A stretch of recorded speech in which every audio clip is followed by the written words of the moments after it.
Hi, Beth. Welcome to the channel. Thank you, Lauren. Thank you for having me on your channel. Yes, I'm so excited. So, everyone that is tuning in, Beth Ward is a lifetime ET contactee, and she's also a channeler. She has so much information, so much knowledge that she's going to share with us today.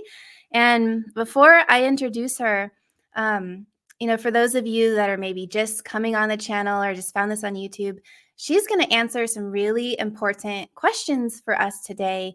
Like, are there negative ETs that we should be scared of? Are they good? Are they bad? We're going to talk about some cases I've heard of pretty horrifying abductions. So we're going to get clarity about that. What are the ET's intentions with Earth? Why have we not heard about this in the public? And we're going to hear about her personal contact experiences as well. So stay tuned for that. And so now I would like to introduce Beth. So Beth Ward has communicated with ETs her entire life, and they're part of her earliest and most loving memories. She quietly used these experiences and connection to higher realms to help her navigate life, taking comfort in the unconditionally loving perspectives the ETs offer. And as she sensed our planet moving towards more conscious ET contact, she has been excited to share these higher dimensional connections with others. So, through this process, she has discovered a passion and natural talent for channeling. So, she's also a channeler and feels deeply honored to work with people in this way. So, Beth channels ETs from many different dimensions, both in some type of physical form and for others who no longer take physical form, from this universe and others. Often in her channeling sessions, other higher dimensional beings also join, such as ascended masters, archangels, and soul collectives. And in addition to channeling sessions, Beth also offers interactive classes and events, and you can find her on her website at bethwardchanneling.com, and I'll link that below. So welcome, Beth! Thank you. So Beth is so knowledgeable. So we're going to try to narrow it down today to some of the most important questions. But if you guys want a personal ET channeling session with Beth, please check her out. So, Beth, do you want to share just about some of your earliest contact experiences? Because I know you said this has been going on your whole life. So, how did this all start? Yeah, as I share that, I also, as you were reading my bio, I just want to say that um, everyone is the expert of them. And so if I'm not an expert by any means, I have amassed a lot of experiences and information that came with those experiences. And it might not be everybody's truth. And so take what resonates with you, and leave the rest, because you might have a different truth. So just saying that. Great advice. Yeah. Yeah. And so, yeah, I've worked with ETs as which sounds funny, as a baby, and a toddler. And they're like, what would you do? Well, in the astral realm, you don't have to be a baby and a toddler. You can be any age you want to be. And so even though I was just starting my incarnation on Earth, I was still staying connected to the beings I was already working with in the astral realm. And so that connection didn't stop. And so it was just, I kind of came into my incarnation awake of those aspects. And awake about like a lot of things. I knew I was an incarnation. I knew that Earth was a sort of a game that we wanted to play and I wanted to play, even though it feels 100% real. I did have sort of the background info. And so sometimes the ETs would just summon and I would move into the astral space, for lack of a better term, or state. Other times they would materialize into my room with me, and then we would go somewhere else. It was not like I mean, we were on ships, but it was about sort of changing your location through your state of being, as opposed to physically getting like in a car and driving somewhere. It Yeah. was about changing states. Um, and so those memories just seem like childhood memories to me, as if, Mm. they seem as real and normal as me playing with my friends and Yes. you know, everything else. And I don't remember specifically what the work was. I know that it was part of the hybrid program, which I know some people know about that, some don't. Some people are afraid of that, some aren't. And then the most crystal clear physical experience I remember was when I was 5. I think the reason why I had this experience is, to be completely honest, I was thinking about not continuing my incarnation. It was too Aw. hard. I incarnated into a very highly traumatic family Mm. and extended family. And at the time, when I was born, there was a lot of people starving on the planet and Mm. a lot of chaos going on, and it was dense, deep 3D. And I just remember thinking all the time, this is too much. It's too hard. We'll never accomplish what we're supposed to accomplish coming Yeah. into this incarnation. I can't bring light into this space. I can't work with this. It's too heavy. And I think what was going on out in the world compounded what's going on in my childhood life Yeah. was the problem. Like, they were doubly dark and hard. And so I was thinking, I was aware that you have sort of built in, souls build in like exit ramps in their incarnation. Oh. That if they need to like ditch out unexpectedly, there are those options. Yeah. And I was aware I was coming up to one of these built-in exit ramps. Gotcha. And I did love being in a life, but it just felt like a dead end for me. And so I woke up one night and there's an empty field next to my house. And my experience was a craft came down and landed in the field, and I could see with my eyes. And then I was at the craft, and it's hard to talk about without Yeah. tearing up, because the whole point was to share love with me. Aw. And it was unconditional love. And the Wow. kind of love that was shared with me, we don't have words for. Yeah. Um, and it was this remembering of being source, Mhm. and feeling the all of that we are, and this state of love that we just can't obtain in an incarnation. Yeah. And it was beautiful. And I just kind of hung out with them. And there were like scientists. That was my experience on the ship, that were like checking Oh. out the dirt and getting around and like stretching their, arms and Oh my legs. goodness.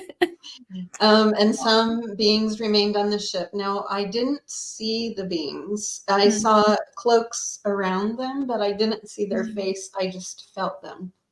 Mm. And and and then I went back into my room and felt differently about being in my incarnation. Wow. And later, when I was talking about this, my psychological therapist, my counselor, was also the like leading person to first study contact experiences in the Wow. US. Not How a amazing. coincidence, obviously. Yeah. And we didn't talk too much about ETs, but I was at Mhm. one point talking about this experience. And he said, "What was the message?" And I was like, "There wasn't a message. It was just love." And he said, "No, there's always a message." And Mm. then it hit me. The message was, it's only temporary.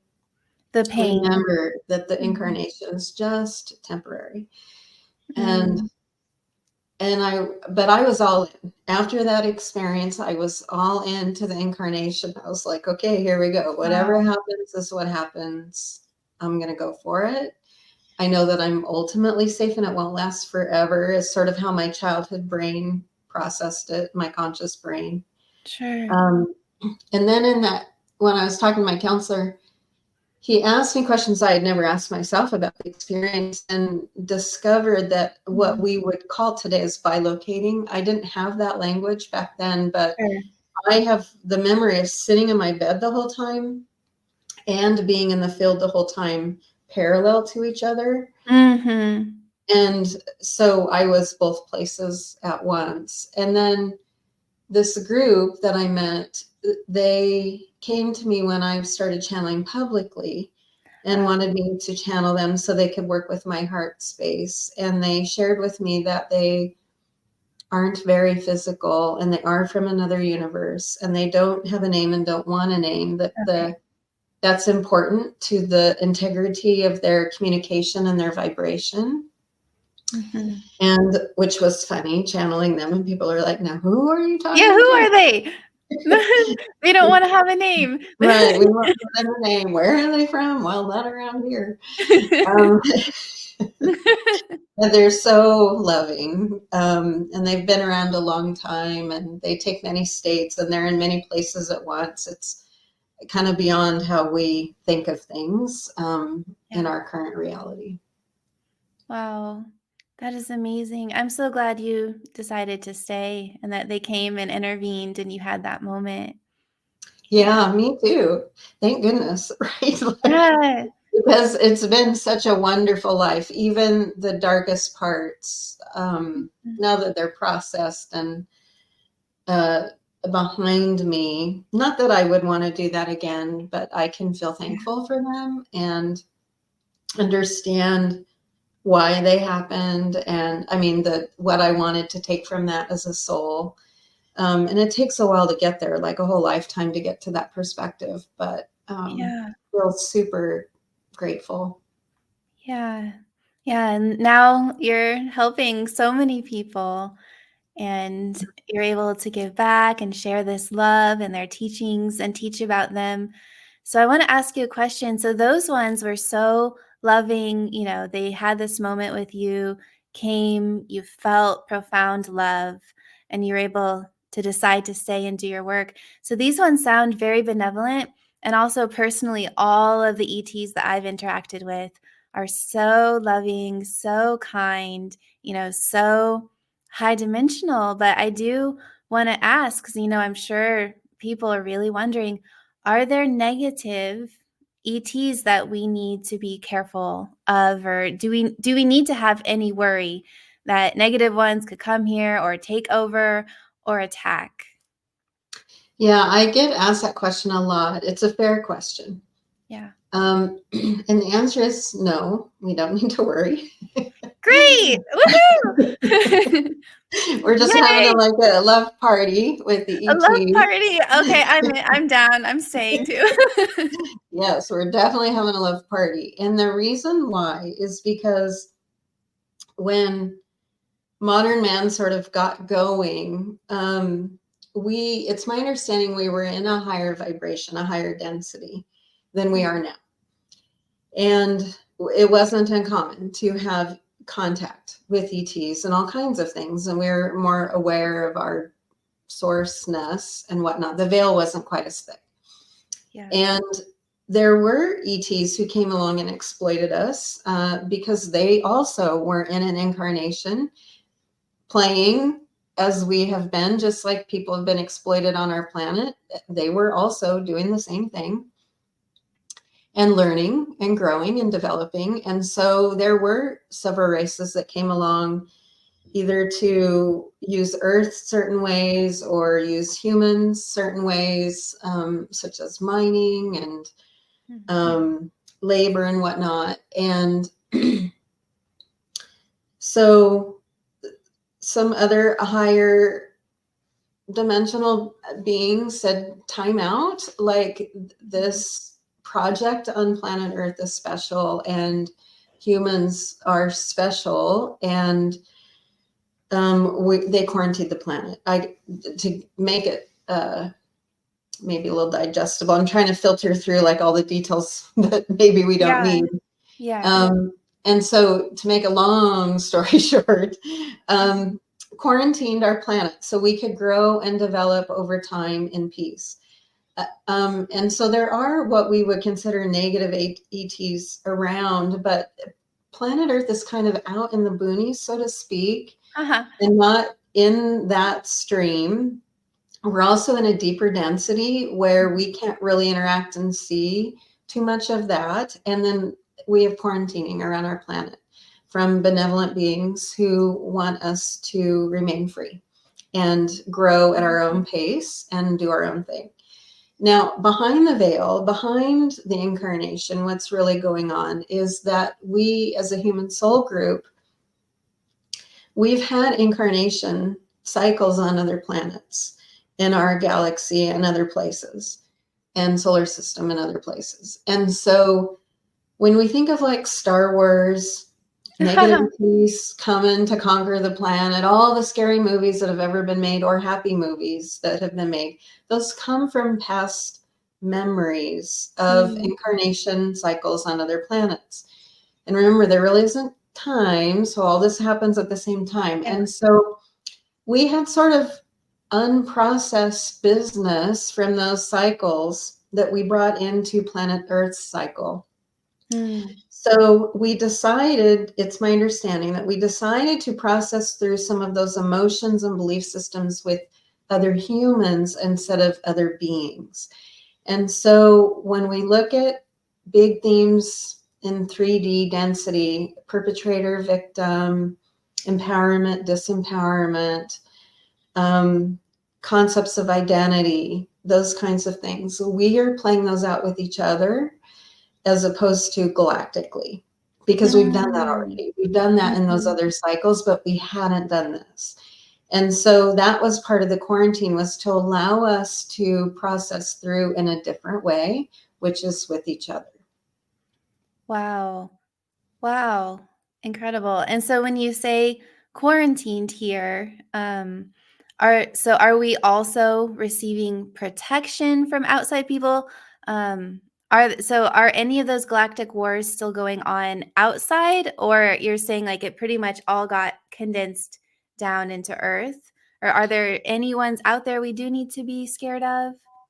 There isn't anyone we really need to be scared of because of, as a soul group, what we want to experience in our incarnation cycle on planet Earth.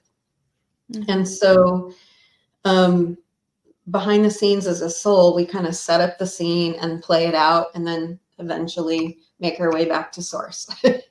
And Yeah. so there's nothing to worry about in this setting. But we've had other scenes where there were things we were conquered by Mhm. other outside beings.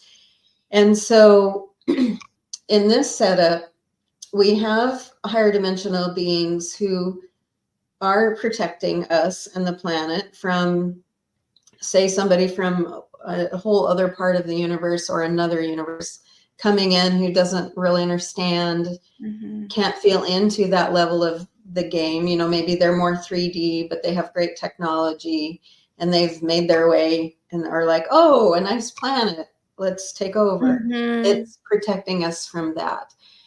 Um, and so that's just not the ride we chose. That's not the ticket we bought for this incarnation cycle.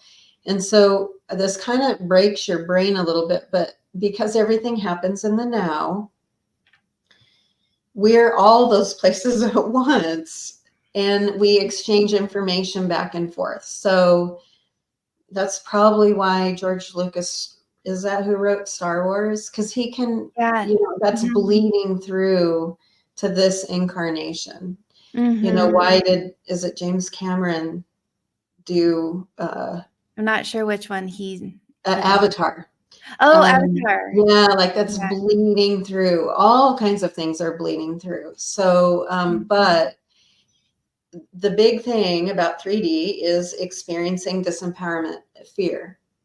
Yes, the It's fear. again a Mhm. play. And so we've taken a deep dive into density in this incarnation cycle to check out density, to check out separation, to check out fear. And so a lot of the fear that we're processing came from those other cycles. And so, Hmm. like, the ETs have shared with me, an example is like some of the wars in the Middle East are literally translating from other wars we've had Wow. on other planets, and about the Wow. other, self and the Mhm. other, and seeing other selves as the other and not as self. So lots Mhm. of things, lots going on around here. But the thing that they're also protecting is that humans are unique in that we are ascending consciously, and we're doing it through our heart space. A lot of beings do it Mm. through their mental space. Oh, really?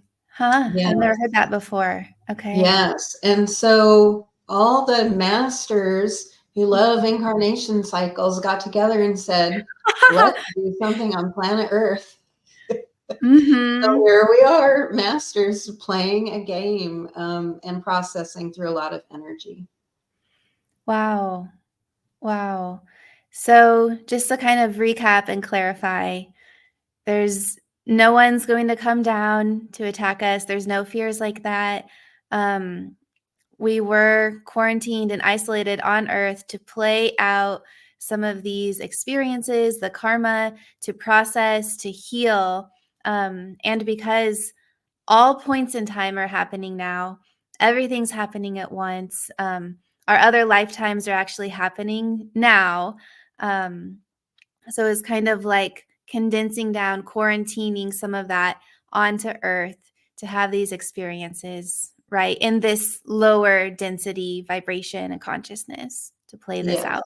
And then would Yes. you say It's the a point more, is to heal, like to raise our vibration, to heal and process and to bring in more light? Like, would that be the purpose? well, yes, because we wanted to as souls. We wanted to, we were at a higher density and we're like, hey, let's check out an even deeper one. That would be interesting. And let's Yeah. pretend we're separate from source and separate from each other. Let's see what that would See feel what that like. would be like. Mhm. Yeah. And so, and when you do that, we're like, and all of our friends out there, can you pull us back out when we're ready to come When we're out? ready.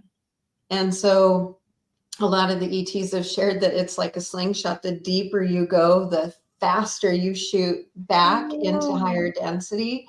So we're Oh. on like this really fast roller coaster, Mhm. moving up consciously, what we call ascension, like up into higher densities. And would you say that time is speeding up? Like you just said, it's really fast. Do you also Yes, experience that?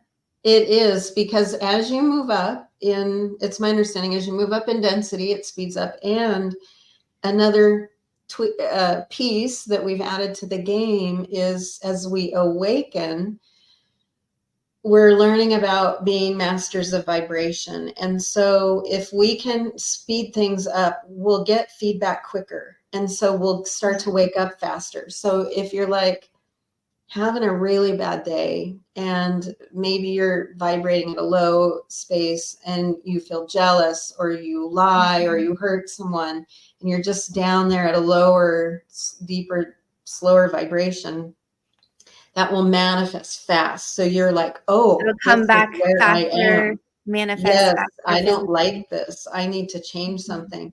And then let's say the next day you wake up and you just feel different.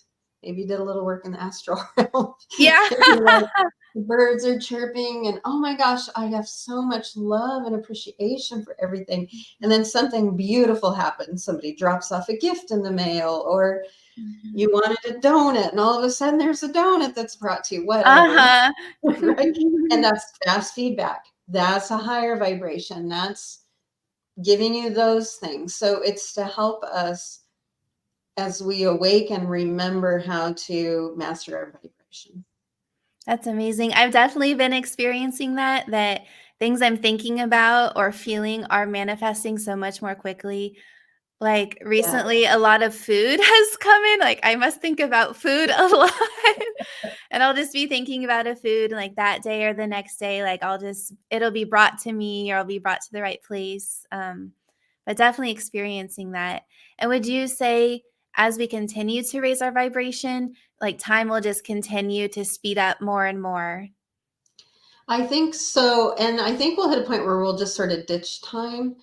Uh-huh. I don't really know, but my sense is, and this has happened to me too, a lot of people I talk to um, are really appreciating the what we'll call negative feedback, where they try to do something that's maybe not in their best interest at the time, and they have no energy, they have no attention, they Mhm. don't like it. It feels like the hardest thing they've ever done, and then they wake up like an Yeah. hour into it, and they're like, "Oh, it's because I'm not supposed to be doing It's this not in right." alignment with me. I'm not supposed to be Yes. doing this. So Yes. that's some fast manifestation, right? Good And point. awareness. Whereas we used to maybe do that for a week and then be Yeah, like, for oh, years, or wrong years. relationship with someone or in a job, Yes. put up And with now it's just like you're stopped in your tracks.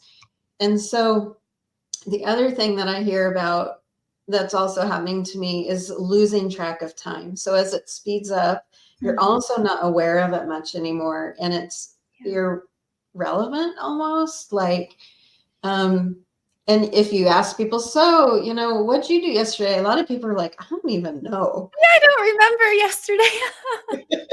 Uh, Yeah. So, which is a good sign. It means we're starting to live more in the now moment. and timelessness. Obviously, we have a lot more to go to master that, but I think once we really get living in the now moment, we'll probably let go of time. And I don't know when that will happen, or maybe we'll have some lighter version of time. Yeah, because this is really clarifying for me because I hear how the ETs experience time differently than we do, and it's really hard for me to comprehend. So, would you say maybe the ETs are experiencing more of this now, like this present moment, the timelessness? And maybe that's how they experience time. Because I know they don't experience Earth time like we do. Here's the calendar, 10 a.m. Like I feel like when I go to talk to them or check in, it's just kind of like, okay, well, we're talking now. Like it's just now.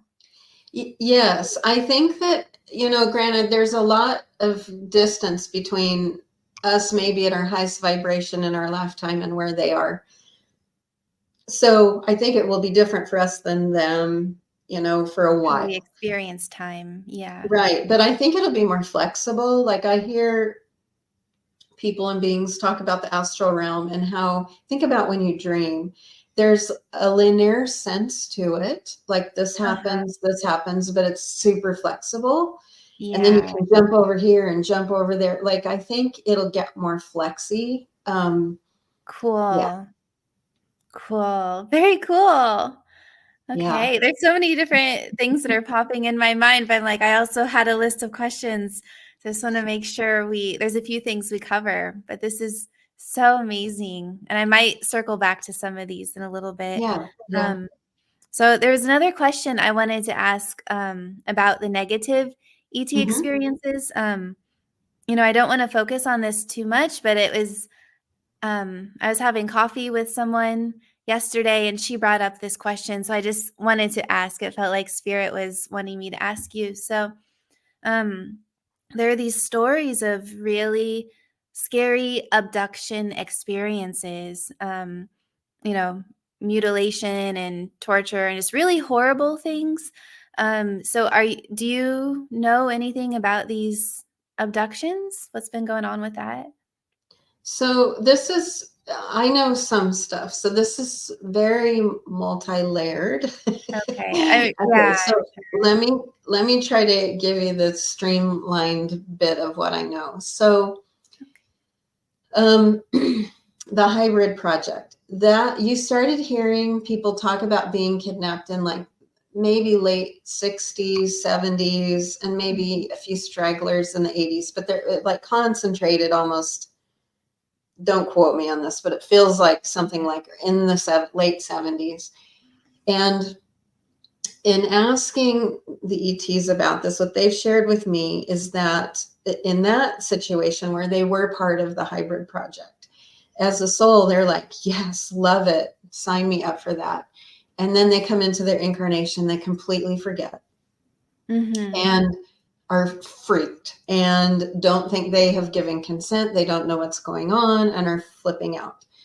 Um, and so when we'll call them the grays, were working with us in this hybrid project, when they first started working with us, their heart space was completely shut down. And so they were devoid of any feelings and didn't have any empathy. They couldn't anticipate our feelings.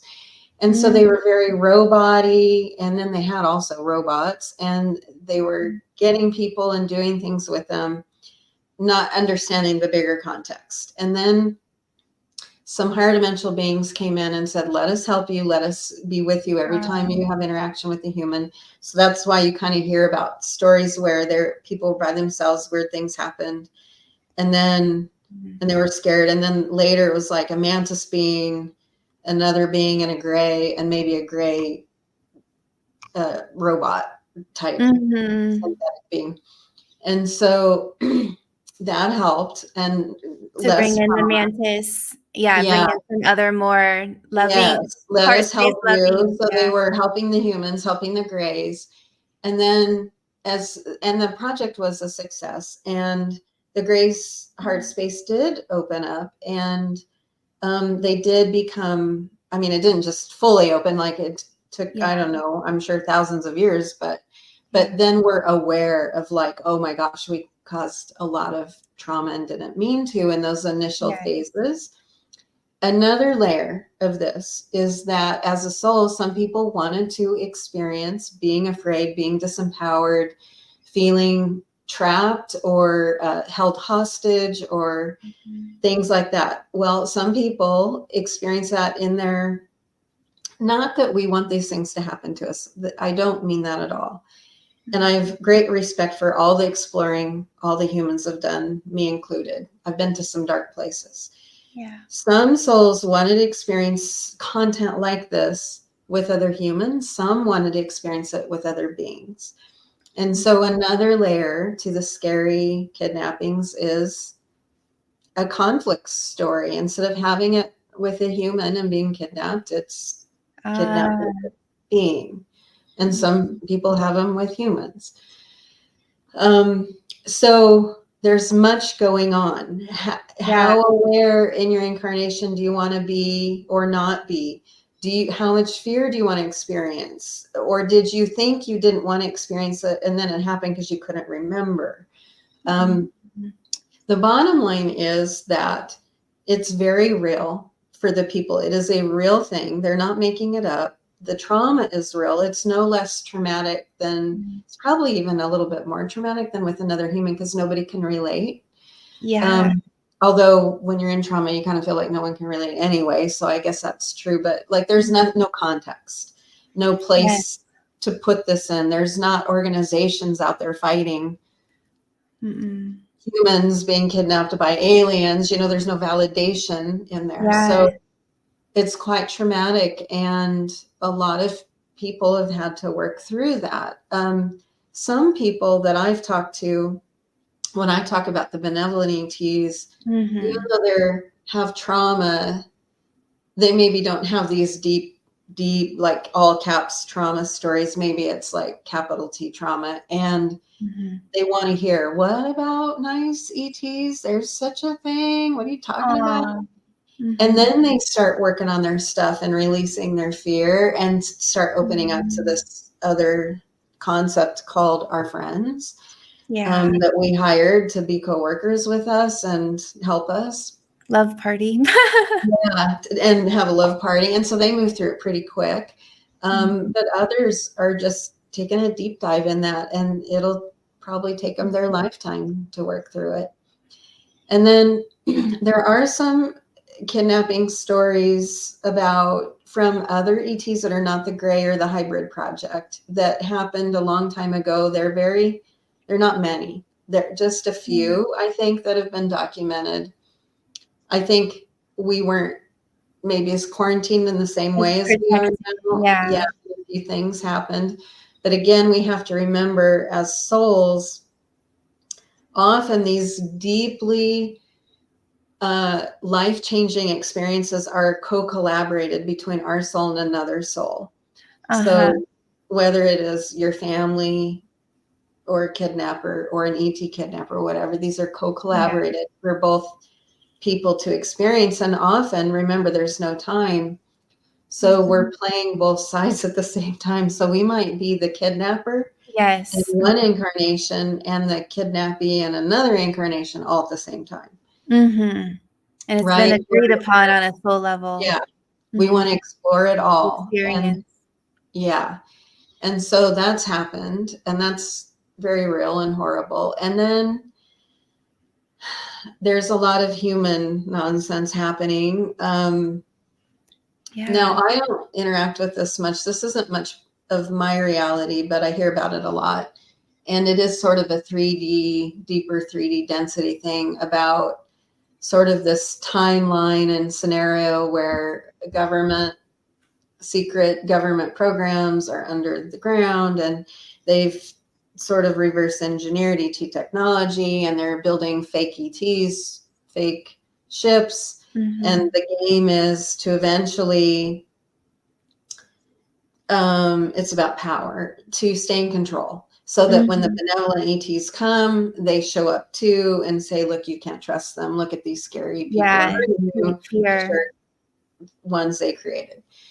Now, I've heard from a lot of people that we chose not, we were kind of generating that timeline, but then chose not to go on it. Heard the same Um, thing too. Yeah. yeah, but I think some of that activity is still out there somewhere. And so there are people you'll talk to who say, yeah, I was like held, but I think it was on this planet. And I Mhm. don't know if that was a real ET or a human or an ET a human made, and they Yeah. did weird stuff to me, and they mutilated the cows. And there's a lot of stuff happening. And what the ETs tell me is that we're moving from a space of external validation to internal discernment.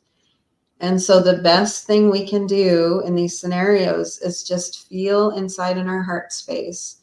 And how do we feel? And does it feel accurate for us and our truth or not? Or Mhm. resonant to us or not? Something interesting to us or not? Because you don't have to make that part of your reality if you don't want to. You generate your reality, like, I don't know, a billion times a second. So Yeah. through vibration. So Mhm. you can feel free to leave that somewhere else. Yeah, that's kind of been my choice so far, and luckily, all of my experiences have been so loving, but, I just wanted to address that since, people are curious. But you're kind of saying with our focus, luckily, I haven't had that experience, and if you haven't, that you can kind of choose to focus on a reality where those don't happen.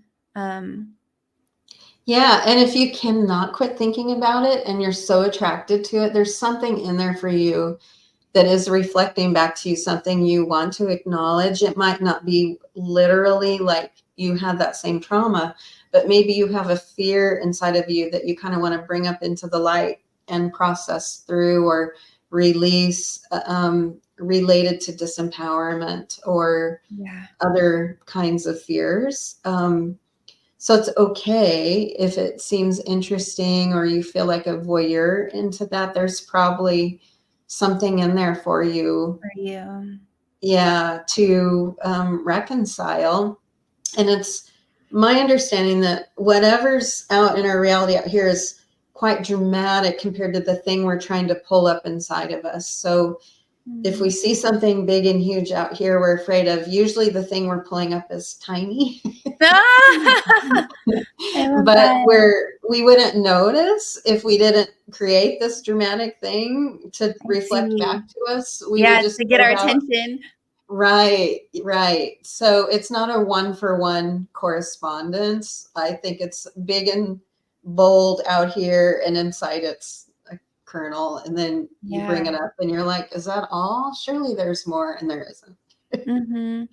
And, so in case anyone who's watching and maybe they have had one of these abduction experiences, do you know of any therapists or anyone that they could go to talk to and, like, help process through this?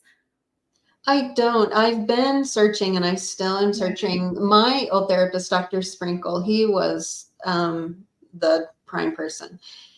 And he passed away a couple of years ago and retired, Um, about, okay. I don't know, maybe 6 or 7 years ago. And so I've been looking and I haven't found one yet, but my sense is a bunch are going to pop up in a minute because Yeah. I keep hearing from so many counselors who are leaving the traditional counseling world and Yeah. flipping over to the spiritual realm. Yeah, I'm meeting so many too. Yeah, and then it's not only just kidnappings, a lot of people or negative ET experiences, a lot of people are processing scary, dark, what they would call as energy Hmm. or beings or Mhm. like demonic type things. Uh-huh. And they're often processing it through their body. And they are like real experiences, just as real as having a fight with your significant other. And and I don't do anything with that in my world either, but I think Mhm. again there's plenty that people want support with.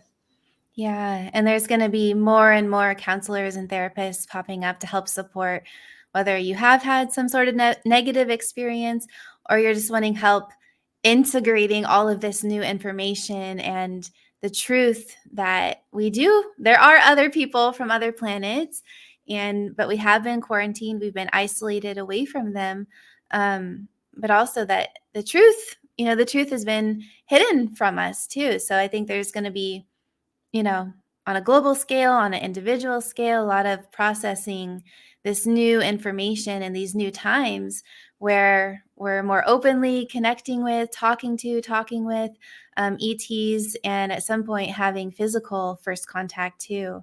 So maybe we can speak a little bit more to those points. Yeah, and I just want to say, you mentioned it's been hidden from us, and I would say we have played hide and go seek with ourselves. With ourselves.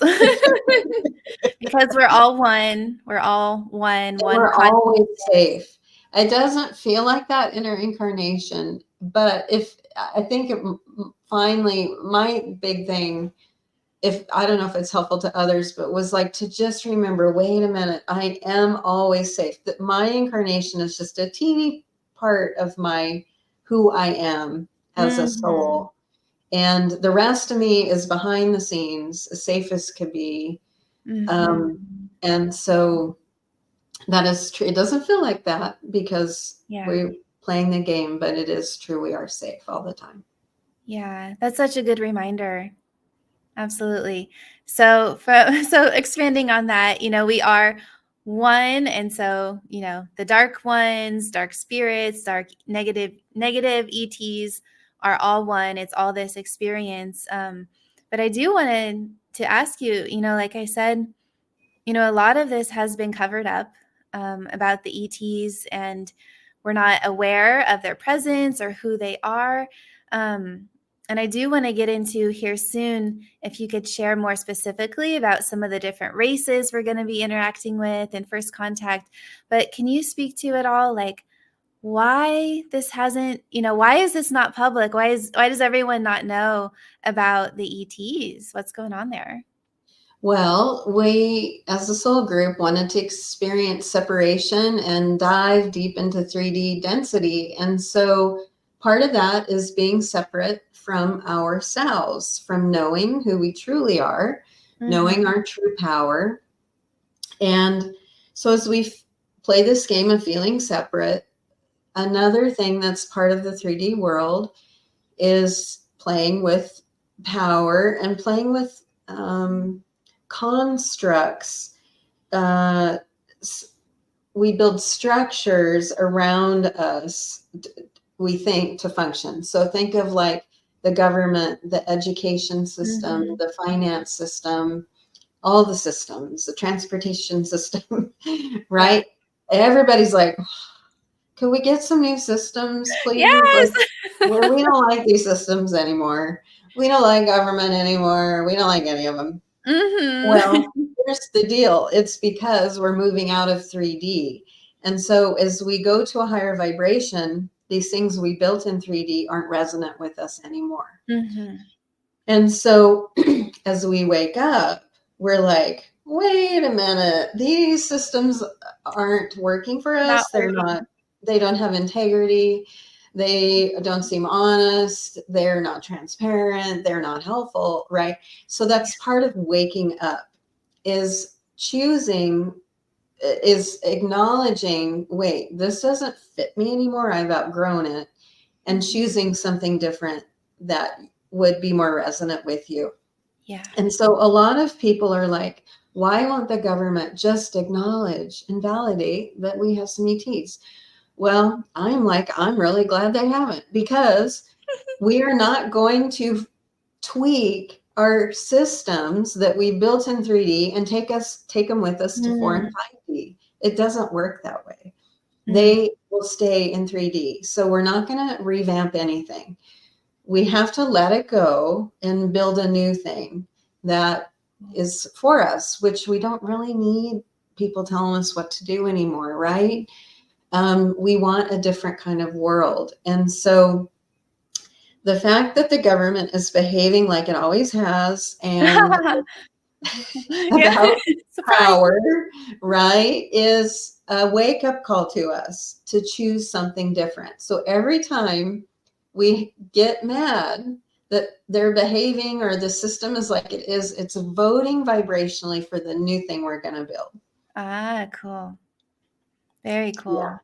So I don't, maybe someday they'll be like, oh yeah, okay, there might be some ETs, but we need to be afraid of them, and you better do what we say, and we'll take care of it, and we're going to do a war, whatever they're going to say. I don't know, Yeah. right? Like, we've lost faith, and that's on purpose, and it's okay. And it's scary to be in the liminal space where we know what we don't want, but we don't know quite what the new thing looks like.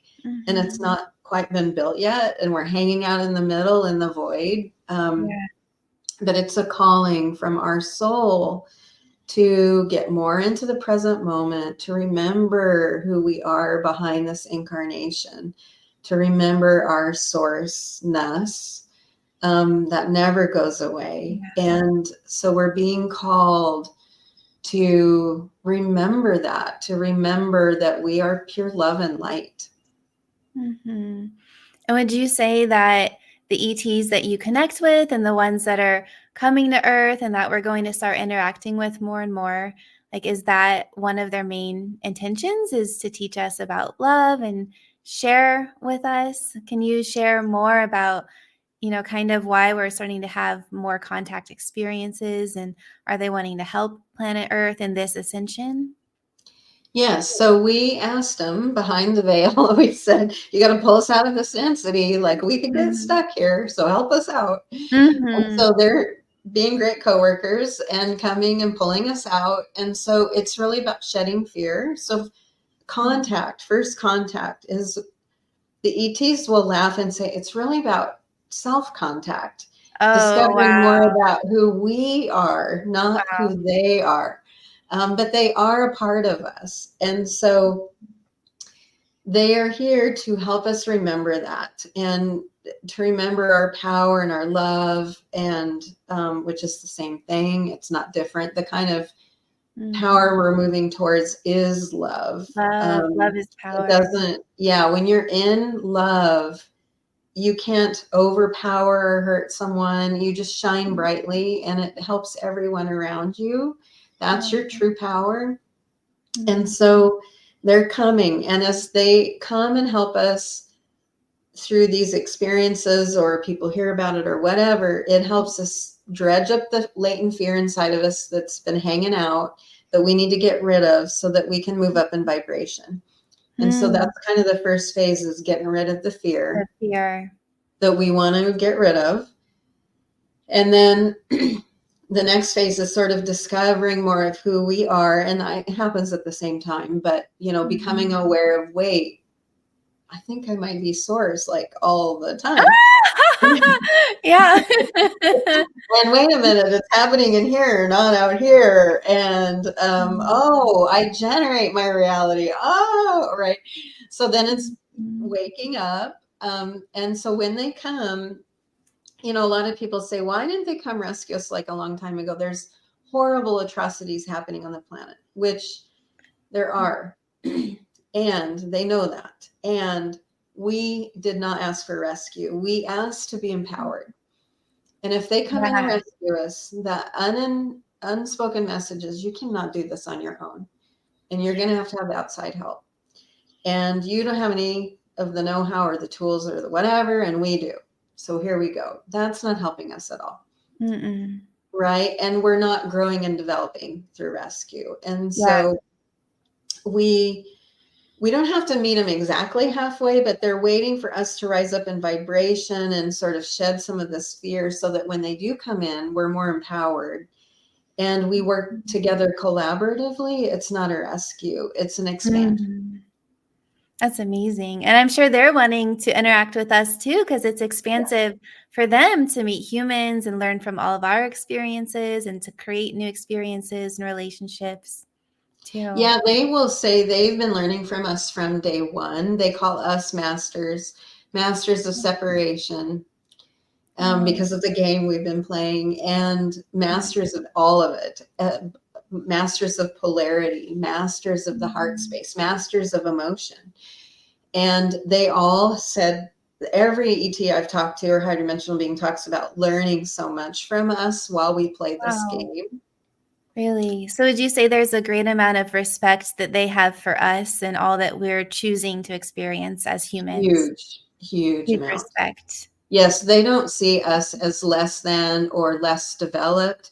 They see us as Right. friends and coworkers and family members, and that they're playing their role and we're playing our role, and we're all doing it together.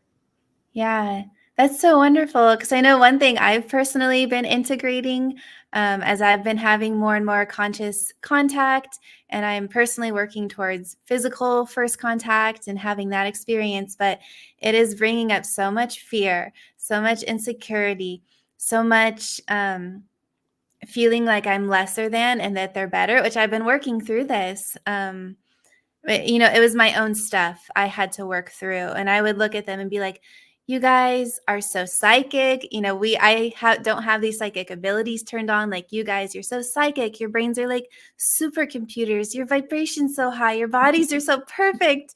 But bringing up my insecurities, and after I processed that, I was really able to see it clearly, like how much respect they have for me and for us of what we choose to go through here in this density and this darkness and the suffering on earth. Like they're not, they're total respect. So thank you for also sharing that has been your experience too with them. Yeah, and it's not even just the dark stuff that we persevere through and find our way through and grow from it, but it's also the amazing other side of the coin, the first um, kiss, the Oh, aha moment in the shower, the the beautiful moments the too. driving and noticing nature and having to pull off to the side of the road. Like it's all of that. Yeah. Beauty too. Yeah. Oh, so beautiful. So another question, so you channel ETs for other people. You also talk to them yourself. Is there a specific group that you communicate to, or is it just an open call? Whoever wants to come through and chat, or whoever has a message for your channeling to? Do you work with a specific group? Um, I I do and I don't.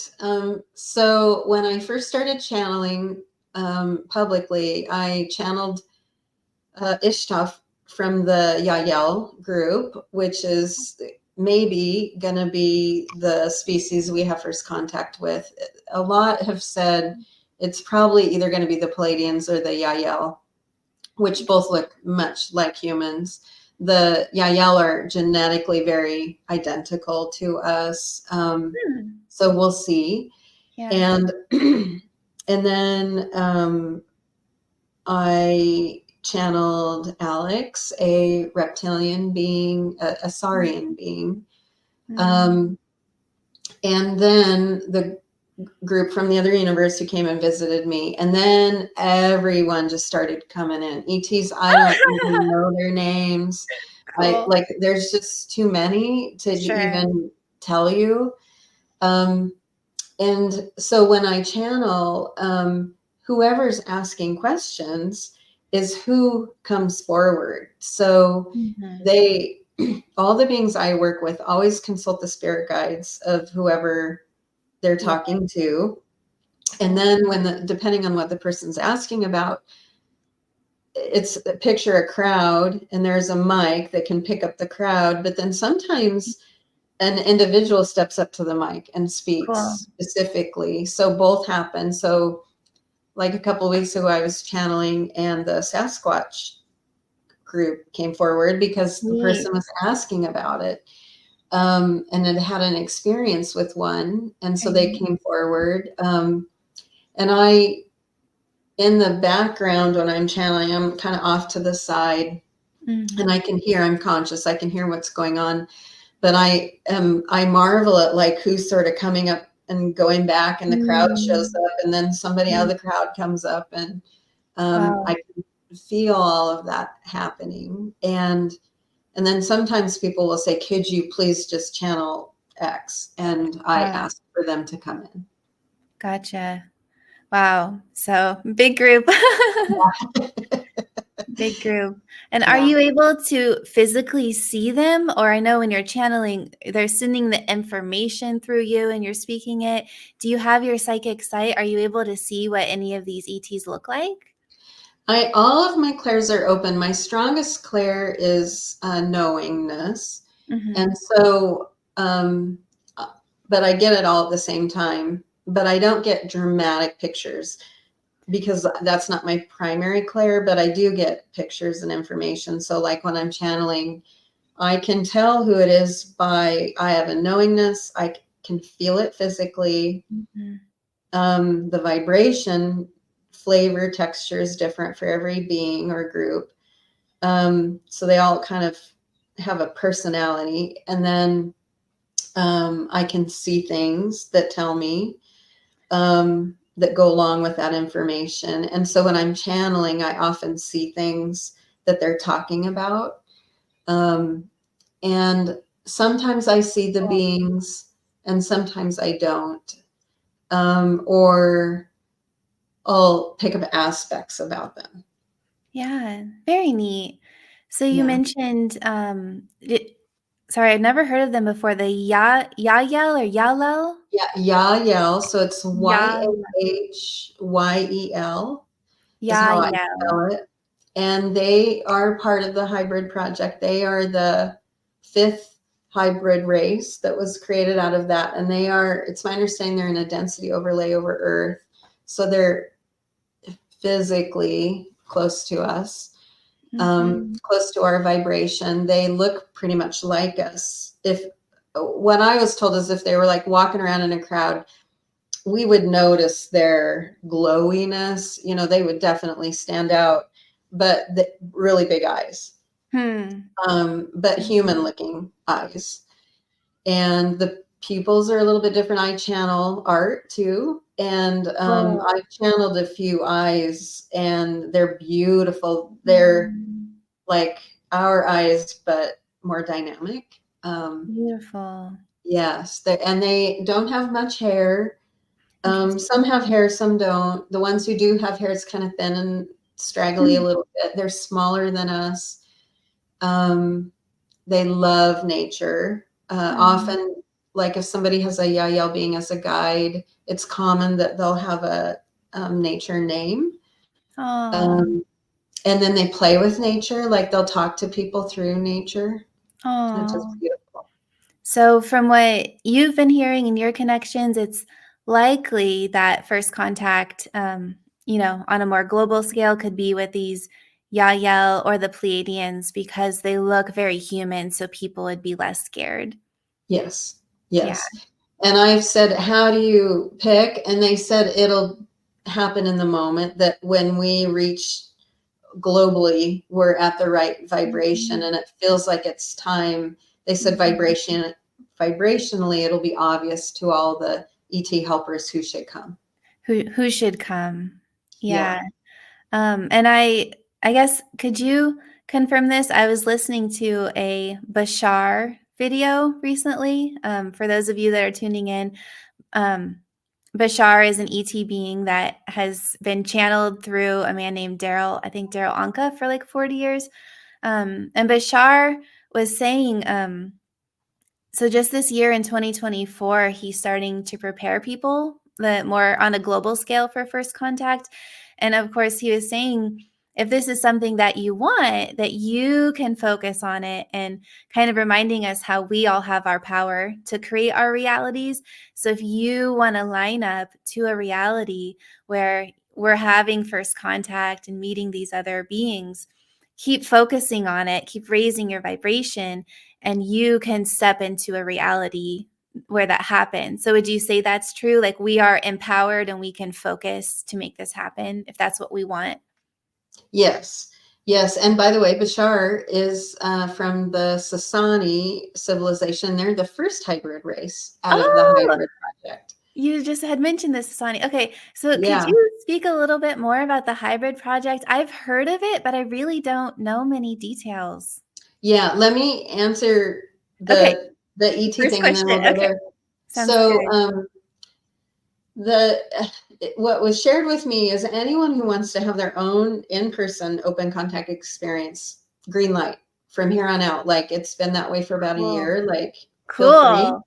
Very Yes. cool. And so play away is what they say. And the Cool. highest vibration, getting your vibration as high as it'll go, is a state of joy. And so they tell you that play like you're a kid.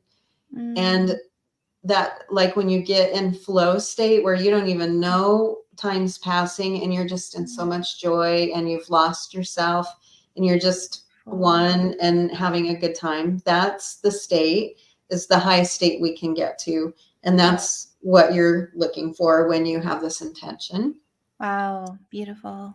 And then if you're afraid, they say put parameters around it. Like if you're going to go meet somebody for coffee, what would you say? I want it to be in the day, not at night. I want it to be a being I can relate to or won't scare me. I want it in my backyard. You know, play with it as much as you want, so And that set you feel, parameters. yeah, safe and excited. And then yes, all the souls who are in incarnations that want that experience will vibrate to that reality, and have open contact. And it's my sense it's probably going to happen within a couple of years. Yeah, and I'm personally, since November of this last year, 2023, I've been contacted by a group of ETs, and they're preparing my vibration and, showing me what they look like and having me go certain places and practice visualizing that first moment. So they're working with me very closely for that. And it's something I really want, and I'm excited. So I'm also creating my reality by focusing on it. So I'll do more with the joy. Sometimes I forget that because I get so serious. So that's a great Yeah, reminder. we want to effort our way through it, but that's a 3D construct belief Yeah. system. And you have to let go of efforting and be in the now moment, which takes practice, Oh, muscle yeah. building. Yeah. And you said something that reminded me of something I wanted to say. Now I lost it. Oh, a lot of people are doing this in the astral realm, whether you're aware of it or not. So if you're into this conversation, I'm hearing 100% it is true that you are working in the astral realm with your ET friends. And so it's a matter of just bringing it to a more conscious state. Cool. Very cool. Yeah. Yeah. So do Okay. you So want to then talk we were about going the to talk about, hybrid? yeah. Yeah, So tell me all I about don't, this. there's other channelers out there that have the real nitty gritty on this. I don't have the super nitty gritty because I don't tend to ask about this stuff when I Right. ask questions. But what I know of is that, so the grays are that we did the hybrid race with. There's many different kinds of grays. Okay. But the ones that we did the hybrid project with are future humans, thousands and thousands of years into the future. So the quick story, we did on this particular timeline where we turn into grays, which is not the Mhm. timeline we're on now, but there Wow. is a timeline where we destroy our planet, we go underground, we get super techie, get super mental, and eventually we make our way back out onto the planet. But at this point, we are so techie. We're like got a lot going on upstairs. Mm-hmm. And we eventually become so smart and technologically driven that we start shutting down our heart space more to get more mental. So Wow. the way to expand the mental is shut down more of the other centers or chakras. And Mm-hmm. so we eventually hit the point where we shut it down completely. At this point, we just make humans. Yeah. And they're synthetic. They're not even Wow. they're like biological synthetic. And we've explored the universe and blah blah blah, like you would imagine. Well, we hit the wall. We hit a point where we can't clone ourselves anymore. The clones aren't viable. Souls can't come into these incarnations because they're not viable.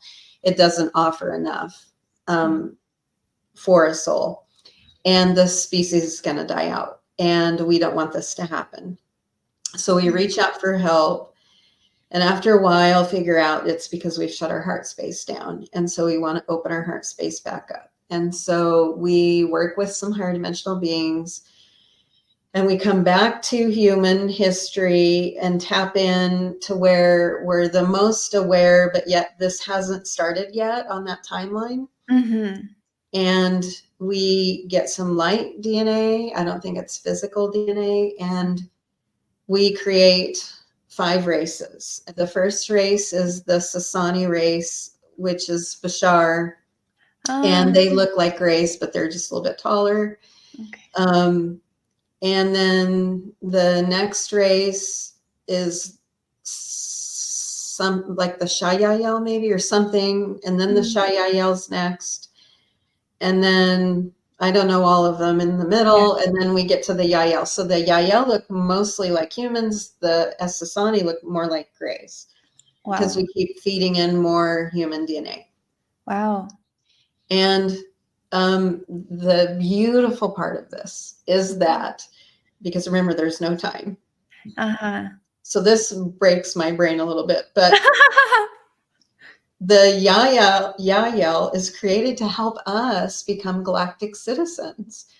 So we create an aspect of ourselves to help us wake up and become more empowered into who we are, which is the Yahyel. And it's so amazing. Yeah. And then we become the 6th hybrid race once we are galactic citizens. Whoa, yeah, that's kind of blowing my mind. It's hard to wrap your head around. So us right now, in like 10 years from now or whatever, are going to be the 6th hybrid race. Wow. Oh, this is all new. I'd heard of the hybrid program. I think it's something I'd love to learn more about too and kind of dive into. It's so neat. It's so beautiful, so beautiful. Yeah. And then this is why the ETs tell us all the time the technology is inside of us. I don't know if the listeners know about that, but ETs will constantly comment on every piece of technology we need. We were born with genetically, and that it is better than anything we could create outside of ourselves. And I think it's to help us to wake up so we don't jump on that timeline where we turn into Greys. And so we are born with amazing technology. The Earth Project has an amazing setup in how our bodies work. Really? How our chakras work, which are portals, where we're headed in this lifetime. Like it is the best game in the universe. Really? So there's a lot of benefits to being here and human on Earth too. Oh, I've heard it's like the greatest game ever played, and really tons of souls would like to incarnate and can't because like all the places are taken. Yeah. So we got front row seats, and we're here. Woo! And it's beautiful. And so that's why they, to come full circle, that's why they talk about disclosure is about self-disclosure. It's about learning who we really are. Wow. So, okay, a couple more questions and then we'll kind of start to wrap up.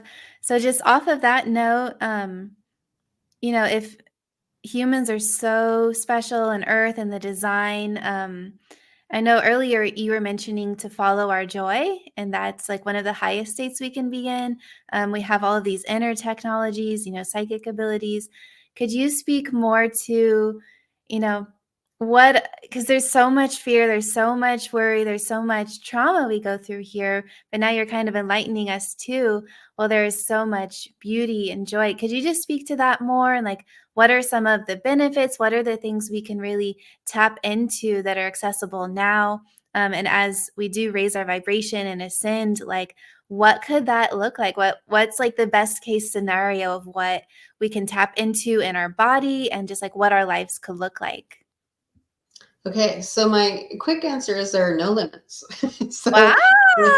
if you can imagine it, you can do it, is Wow. the short answer. So starting sort of at the bottom layer, like as people look around and see war and trafficking and all of the horrors, Yeah. we're guided to not push against it. Don't wrestle it, because that's the same vibration. To instead send it love and compassion, acknowledge the value of processing through emotions and growing and discovery. Even though we all want to close our eyes, there is value to it. Mhm. And give it love and give it a kiss and move on. And think, and I vote for this other thing. And won't it be great when I'm doing the other thing? And so you don't have to hide from it, but you also don't want to get fixated or focused on it, because that will bring your vibration down.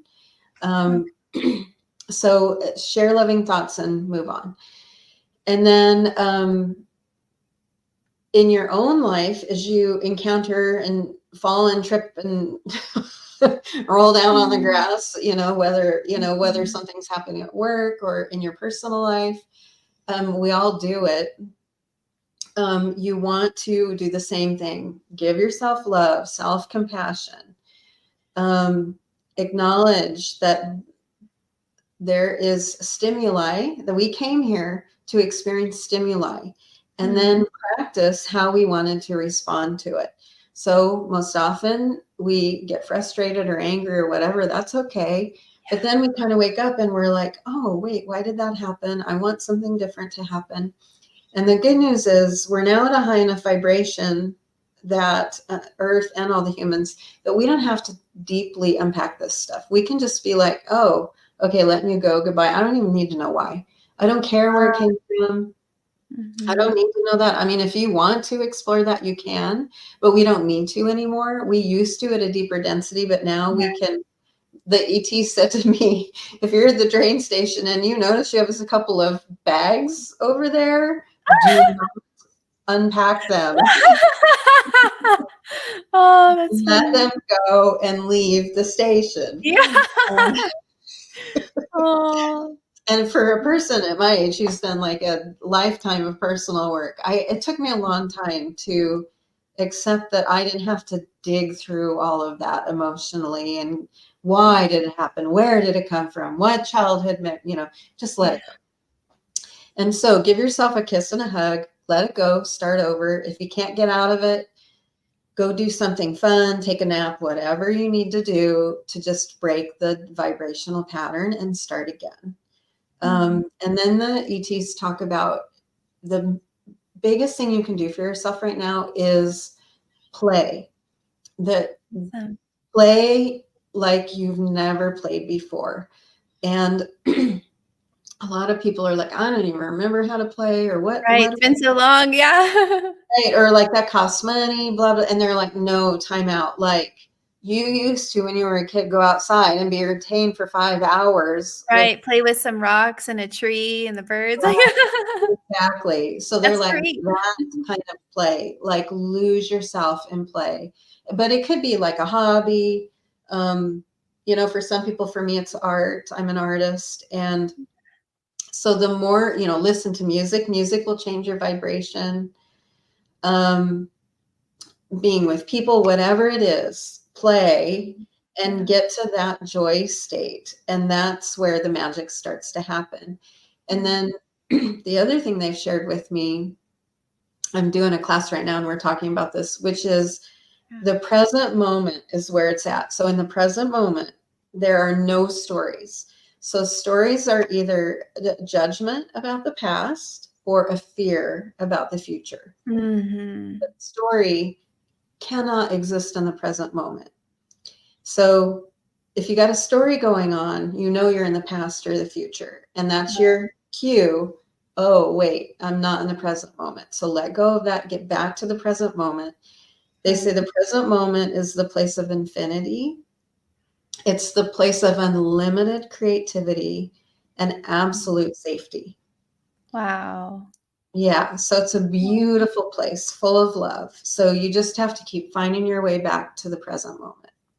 Yeah, I've heard that before, that the present is the highest vibration, being in present Yes, moment. it is. Yeah. Well, that's such beautiful advice. It's so empowering too. Yeah, it Yeah. is. It's amazing. And just think when we have open contact, all this other stuff we're going to learn, like Oh, yeah, because they talk want about to love. share. Yeah, they want to share, they want to help, they want to teach, Yes, but they want to be friends with us, they want to play with us. Like, it's like you said, I love it. They want to have a love party. It's a love party. And that's they do. absolutely been my experience with them. So we can prepare ourselves through this empowering being in the present, releasing worry, releasing fear, and just playing and finding joy. And if you want to have the open contact, you can focus on it, you can intend, go out in your backyard, play, set parameters, and ask for it to happen. Yeah, and the one of the best pieces, I've gotten some good zingers, but one of the best pieces of advice I got from the ETs was just decide it's different. And I was like, Wow. what? Just They were decide. like, boom, just decide it's different. And I was like, oh, Wow. we can do that? Like, it hadn't even occurred to me. I could just decide it's different. I can decide my life isn't working because of X, Y, and Z, or I could just decide that's not even true anymore. Wow. And Wow. so that's another thing that, like, when you're challenged to get in the present moment, some of the internal talk, like, what are you telling yourself? That was one Yeah. of mine. Just decide it's different. It's So so cool. freeing. So empowering. Yeah. Yeah. And we really do have that power because we create our realities.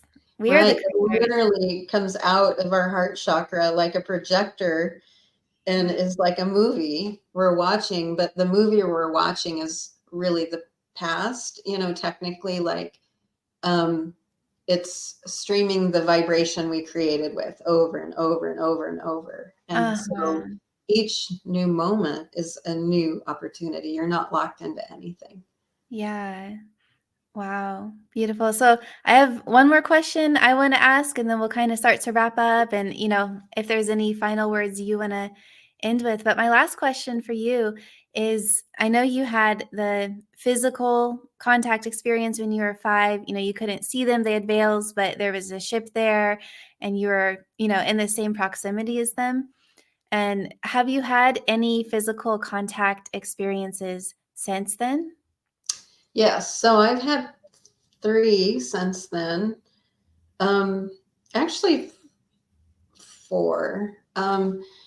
So one was a scary one. A reptilian we were camping and I didn't know it was a reptilian, but I knew an ET was, it was in the dark late at night. My husband and I, well, it was my boyfriend at the time. We were camping Mm. and this fear wave came over me and I'm a freezer, that I'm not a fight or flight. I'm a You're a freezer. creature. And my body took over, like I wasn't even in control of my body. And we threw the tent in the back of the truck.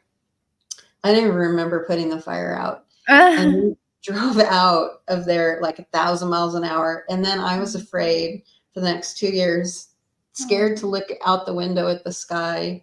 Was it because Um, it was a reptilian, or was it just because it was an ET? Was it, like, specifically the reptilian thing, or just because it was, like, a foreign type of being and your nervous system kicked all in? I knew was scary and ET. I didn't see anything with my eyes. I could feel it, like I could taste it. And Oh, so I was so afraid. And this was like in my 20s, I think. Mm. And I was so shocked because all my ET experiences were so loving. And I was just like, what is going on? And I was busy, like just being a person at that point. I wasn't doing a lot of ET work, and was perplexed, but so afraid. And then that movie Fire in the Sky came out. And oh my gosh, it was also super scary. And it Mm. wasn't even as scary as the thing I experienced, but it added to it, like this thing of something's going to come get you. Mhm. And then over a couple of years, and I was working through my own trauma at the same time. So it was all stirred together. Yeah. And as I worked on my own trauma, I could start to sort of unravel this a little bit. And I hit the point where I was like, well, maybe it was benevolent beings who just wanted me out of there and like sent out like some sort of vibration to get out of there. Yeah.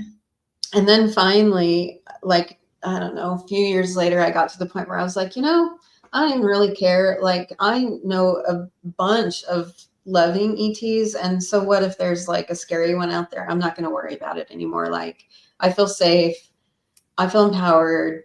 It's not the norm. And so whatever, just like Yeah. people. And Yeah.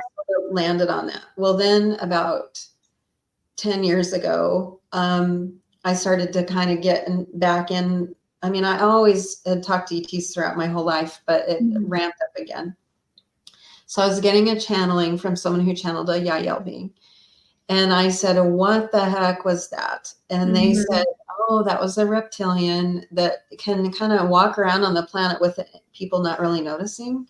Huh. And it was a benevolent being, but you were so close to it physically that it just pulled out all this fear and Yes. overwhelmed you. And I Mhm. was like, oh, that makes so much more sense. Okay. Yes. And Mhm. they were like, so I was like, why did that happen? And they said, I needed to experience the other side of the coin, that because I'd be working with people and helping them with open contact or deal with fears about ETs, I needed to know what it felt like. Experience that. Yeah, Yeah. yourself. And boy, let me tell you, Wow. I know, like I was paralyzed for years about it. And it Wow. is a fear like that doesn't even, its fear does not even give it justice. Wow. And, and so they're like, and, check mark, you did it. Like you worked your way Wow. over to the front side of the coin.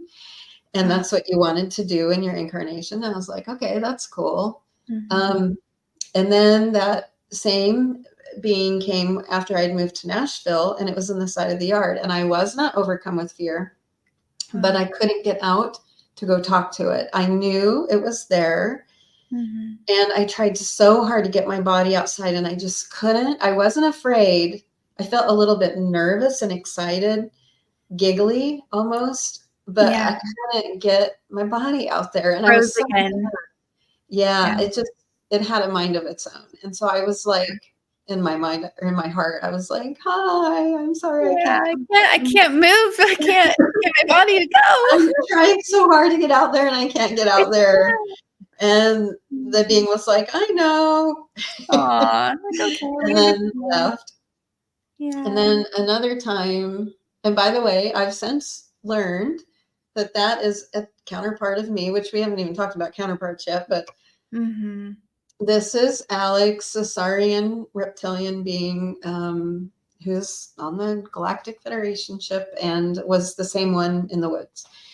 Cool. Yeah, Um, we'll have to when we finish this up, let's talk about counterparts. yeah. Okay. And then in Nashville, a Yahyel ship flew over our house, almost knocked over all the paintings off our wall. And Really? Wow. yeah, and it's so funny. And Wow. my husband is not really into any of this, and I'm not sure even admitted there were ETs at this point. And he sat straight up in bed and he said, "They're here." There you Yeah, it was go. like, they are.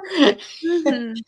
And then there was a ship that landed a couple of years ago in my backyard, and I knew it was there, and it was like a vacuum, and there wasn't a sound. It was Yeah. amazing. And this Wow. is like Tennessee woods where, it's so stinking loud you can't even hear yourself outside, tree frogs and locusts, Uh-huh. all the stuff. And I knew where it was. I could kind of see it in my mind's eye, but with my physical eyes, I couldn't see it. And I was on my deck and it was right in front of me and it was about the size of my backyard. And I wanted Wow. so bad to go touch the ship and try to get in it and see Yeah. if beings would come out. I could not get off the deck. And again, my body just wouldn't behave. This time I was less giggly, less nervous. My heart was beating less, but still elevated. Um, but I couldn't make my legs walk me down the Mhm. stairs That freeze, to yeah. touch the ship.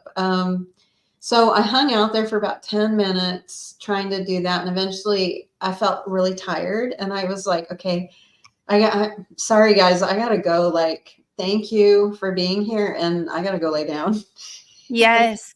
And I think I was exhausted from trying to manage the difference in energy Yes. and Mm. get down the stairs, which I couldn't get there. But yeah, Yeah, that is so amazing. Yeah, I yeah. totally, completely understand, like, what you mean about your body going into fight, flight, or freeze when being around one, and how much energy it takes. So this is kind of in my training in the last several months, like, in the astral and then through visualizing, um, meeting them, and, like, we've been practicing, and, like, my body too, it's like even though I know they're loving, my body will just do crazy things. I usually run, like, I'm more of a runner, like, I'll run the other way and I'll scream, but it really like, I find that, our bodies, our nervous systems think that it's a threat because we've never had experiences in contact with people from other planets. So even if in our minds we know it's safe, our hearts we know it's safe, our bodies are still wired to protect us. And we just feel, and we also feel their energy, how strong, high vibrational. And that pulls up all of this fear. So I think for all of us that are also preparing for physical first contact, like you mentioned too, we're working through pulling out fear and fear and fear so that when we are by them, it doesn't all come up at once. Like your first reptilian experience with that being, like it just, their vibration just does something to pull it up. So I think a lot of us are preparing, we're clearing that fear, holding higher vibrational states because I'm practicing that too. Like it takes a lot of energy to stay at that high vibration. Um, Yeah, a lot of people are like, why aren't they here already? And they don't realize that it's such a disservice to people to overwhelm them that way with fear like that. Like it would set I us, wouldn't want to do yeah, it that. wouldn't work at all. And Mm-mm. so, yeah, it is a cleansing. It's a neat evolutionary process, how you come into such a high vibration, it'll pull up all this latent fear you don't know is there and your nervous system freaking out. Um, Mhm. and I'm glad that that's what happens. And then when we shed Yes. ourselves of that, we can move up in vibration.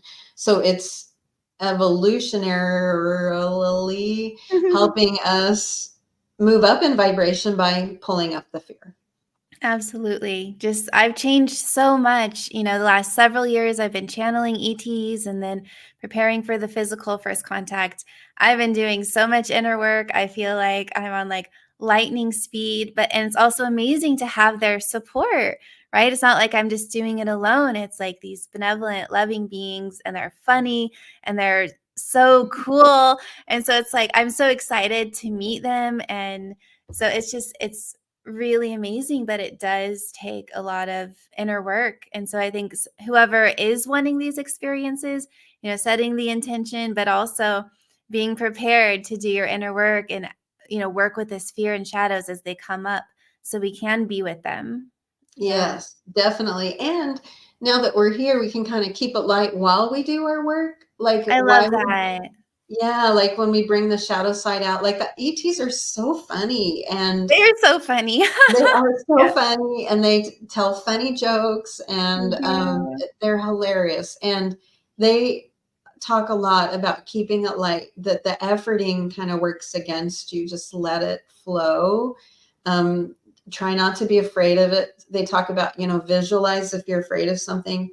visualize it as something in front of you in meditation, or just get quiet and send it, shoot it with love till it evaporates. Like, there's lots of things you can do to make it, to take the baby steps and make it more tangible. Yeah. I love that. So I want to get back to the counterpart, because you just mentioned counterparts, and then maybe we'll wrap up after that. So Yeah. what is a counterpart? So I don't know technically what a counterpart is. We'll Yeah. learn when we have open contact, but Yeah. it's, my understanding is our soul, just like source, fractalizes down into many things to learn about itself and experience itself and expand. Our souls do the same thing. So our souls will fractalize down into many, um, incarnations at once, a whole spectrum. So I always think of it as if you shine a light through like a crystal, you know, you'll get Ah, this huge yeah. spectrum of things, and that's, I think, physically what's happening. So we are not only have multiple lifetimes at the same time, even though we think of them as past lives. Yeah. We also have, selves, other beings at different dimensions. I think all the way up to the 12th dimension. And so the physical plane, and these dimensions are on the physical plane. So there's 7 planes, and the densest is the physical plane. So on the physical plane, I think there's 12 dimensions. I might find out in 2 years that that's not quite right, but that's how I Yeah. understand it. And so I've become, have been coming into contact with all my counterparts on the other dimensions. Neat. And I think a lot of people think of them as their spirit guides, and you can have other spirit guides too, like That angels aren't or you. whatever, Mhm. ascended masters, but often it's also your counterpart. And so the Ishta that I channeled out of the Yahyel, she's my 6th dimensional counterpart. Neat. Alex is my 8th dimensional counterpart. I have a big blue being that doesn't have a name, but Mhm. he said I could call him Fur, F-E-R, Fur. We're calling Big Blue. Right.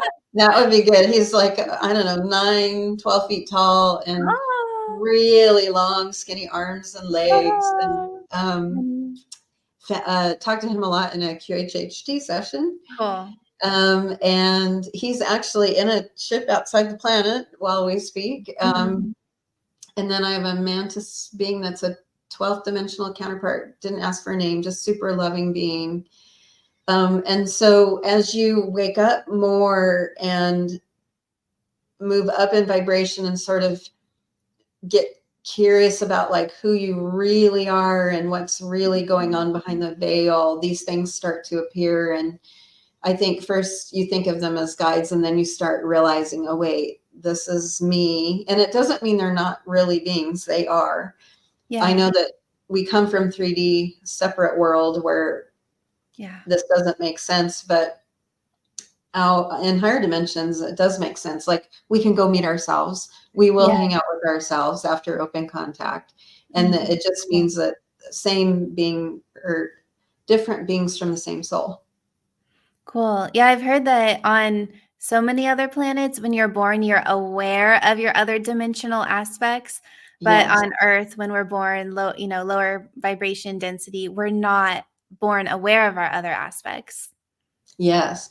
And they provide so much love and support that, Yeah. it's exciting that we're waking up to the rest of who we are, because it's a huge source of support.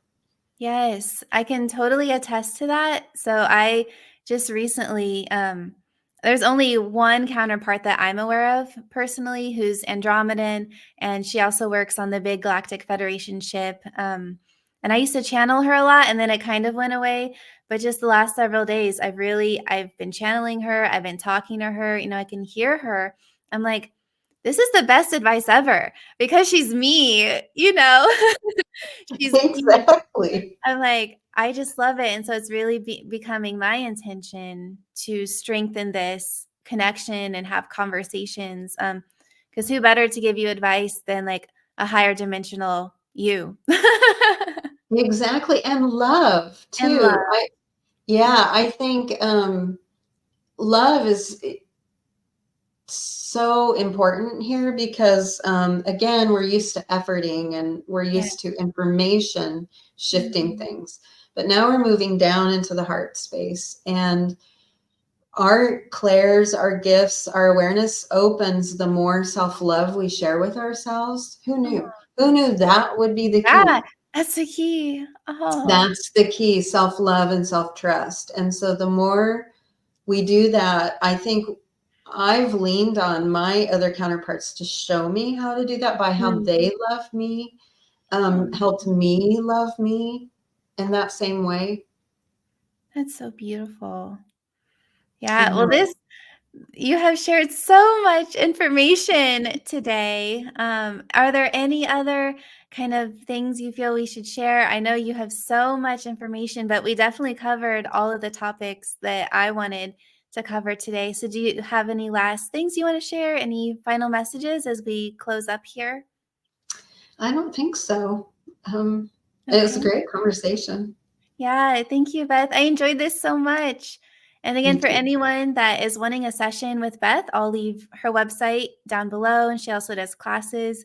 And anyone that's wanting a distance energy healing, I do distance energy healing, so I'll link that below too. But Beth, thank you so much. I'm just setting the intention that this finds as many people as possible and helps to wake them up and, spark joy and love. And if people are looking for a channeler that they can hopefully find this video and find you through this. So thank you, Beth.